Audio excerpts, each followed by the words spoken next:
Bueno, viajemos. A propósito de lo que estamos hablando con el subsecretario de Turismo, vamos a la región del Biobío. Nuestra analista internacional, Paulina Astroza, está allá en Concepción, es académica de la Universidad de Concepción.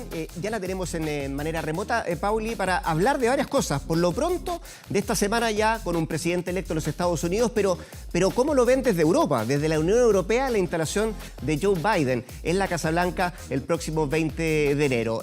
¿Lo ven con buenos ojos? Algunos que eran más cercanos al actual presidente norteamericano. ¿Cuál es el análisis que tú haces respecto a cómo se ve la elección de Joe Biden en los Estados Unidos y cómo lo miran en la Unión Europea? ¿Cómo estás?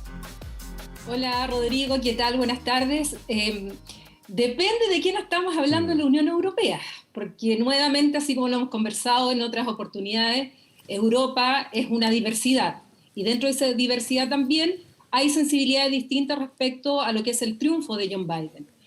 Por un lado, nos encontramos con las instituciones europeas, es decir, la Comisión Europea, el Parlamento Europeo, el Consejo Europeo, y muchos de ellos rápidamente felicitaron, una vez que se supo ya del triunfo de Joe Biden, lo felicitaron públicamente a través de Twitter y seguramente a través de comunicados oficiales.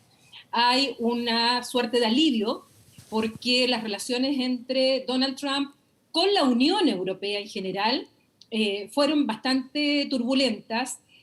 Recordemos que Obama estaba negociando un acuerdo de libre comercio con la Unión Europea y que a la llegada de Donald Trump él terminó esas negociaciones y dijo que no iba a negociar.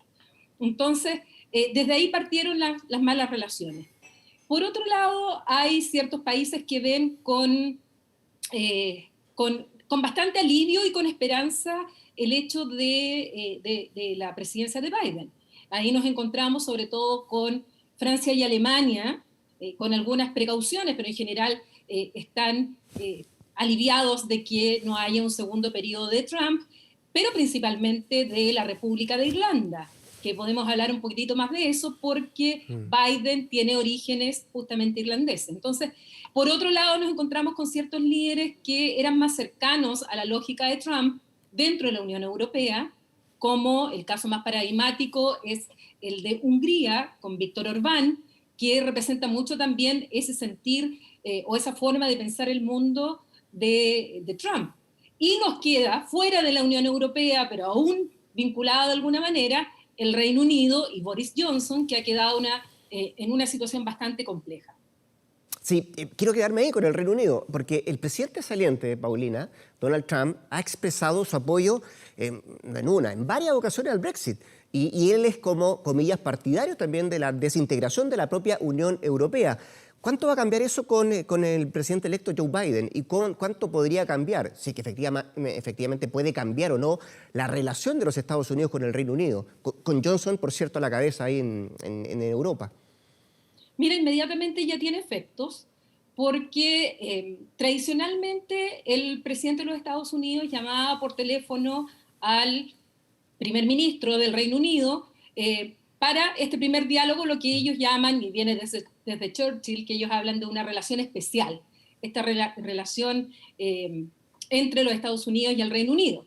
Ahora, llamó Biden a Johnson, pero también llamó a Angela Merkel, llamó a Emmanuel Macron y llamó al primer ministro de Irlanda, de la República de Irlanda, Michael Martin, y desde el comando de Biden fueron bastante inteligentes porque cuando anuncian esto, lo pusieron por orden alfabético. Por lo tanto, no se sabe quién llamó primero Biden y se presume que no llamó primero a Johnson, sino que habría llamado a la dupla franco-alemana.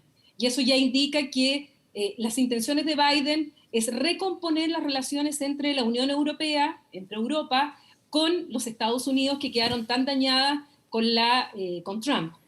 Segundo dato es que la llamada que le hace a Boris Johnson, y esto lo dijo, también sale desde el comando de Biden, le dice que en estas negociaciones actuales que tiene el Reino Unido con la Unión Europea, que si bien políticamente ya no forma parte de la Unión Europea, y lo hemos comentado acá, se aplica toda la legislación europea todavía al Reino Unido y a la Unión Europea en sus relaciones. Y están negociando un acuerdo de relaciones futuras. Y este acuerdo tiene que llegar al 31 de diciembre tiene que estar totalmente tramitado, tiene que estar este acuerdo para que entre a regir el 1 de enero del 2021, para que no haya un Brexit sin acuerdo, que sería catastrófico para ambas partes. Pero en esto está que Biden le dice, oiga, tenga cuidado a Boris Johnson, que esta salida, este Brexit que se está negociando, no afecte la relación con Irlanda, entre las dos Irlandas, la estabilidad entre las dos Irlandas.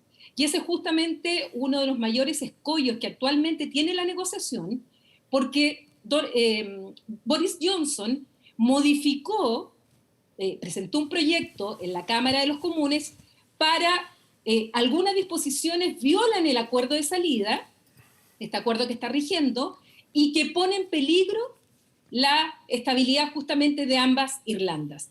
La Cámara de los Lords rechazó esas normas que había aprobado la Cámara de los Comunes, donde tiene mayoría Johnson, y ahora vamos a ver si es que Johnson va a insistir con ellas, pero si lo hace, luego del llamado de Biden, va a tener un problema grande, porque Johnson esperaba que una vez saliéndose de la Unión Europea, que era parte de su presión con los europeos, iba a tener un acuerdo de libre comercio con los Estados Unidos, que le había prometido Trump, y ahora Biden, dentro de sus medidas, dentro de los primeros 100 días, no nombra un acuerdo con el Reino Unido sobre libre comercio, y además le hace esta advertencia. Entonces, claro que le pone presión a Johnson frente a los europeos, y donde quedando tan poco tiempo para llegar a un acuerdo y para evitar una salida catastrófica, totalmente sin ninguna vinculación entre el Reino Unido y la Unión Europea. Paulina, a propósito, deja volver a la Unión Europea porque el todavía presidente de los Estados Unidos, Donald Trump, ha, podríamos decir, dinamitado dos acuerdos que para Bruselas son fundamentales. Uno tiene que ver el Pacto de París respecto al cambio climático y el Tratado Nuclear con Irán. ¿Va a cambiar esto con Biden instalado en la Casa Blanca a partir de enero? Va a cambiar el primero seguro, Ya. Porque dentro de su campaña lo dijo Biden, que él apenas asuma el 20 de enero, él va a volver al acuerdo del clima. Lo dijo en su campaña y lo dijo varias veces, insistió, y el mismo día que se hizo efectiva jurídicamente la salida de Estados Unidos del acuerdo climático, que fue el 4 de noviembre de este año, o sea, el otro día de la elección, Biden dice que él va a volver al acuerdo del clima y vuelve a comprometerse con el sistema multilateral. El segundo, yo creo que también lo va a hacer, pero eso va a ser con más cuidado. Yo no creo que lo vaya a hacer inmediatamente, yo creo que va a haber una negociación, porque efectivamente tienen que ver cómo está de la parte de Irán el deseo de volver a cumplir con los acuerdos que establecía este acuerdo al cual llegó Obama en su momento junto a los miembros del Consejo de Seguridad de las Naciones Unidas de carácter permanente, más Alemania. Yo creo que eso va a tomar un poco de tiempo, pero también está la idea de volver al multilateralismo. Lo ha dicho Biden. Biden ha señalado que va a volver a la Organización Mundial de la Salud, va a volver de nuevo a la Organización Mundial de Comercio, seguramente no en los mismos términos que conocíamos en el pasado, pero claramente no con la lógica de Trump, y va a volver a muchos acuerdos los cuales Trump se había replegado, porque en su lógica es contra el multilateralismo. En cambio, Biden ya ha planteado que sí lo va a retomar, pero tenemos que ver a qué ritmo según los temas. Acuerdo del clima, sí, y eso yo creo que lo va a hacer bastante rápido. Muy bien, pues todavía hay muchas cosas por resolver respecto a la instalación de Joe Biden en la Casa Blanca a partir de enero del próximo año. Saludamos a Paulina Astroza. Gracias por este comentario, Paulina. Hasta el próximo domingo, que estés muy bien. Hasta el domingo, que esté bien, Rodrigo. Igualmente, Paulina.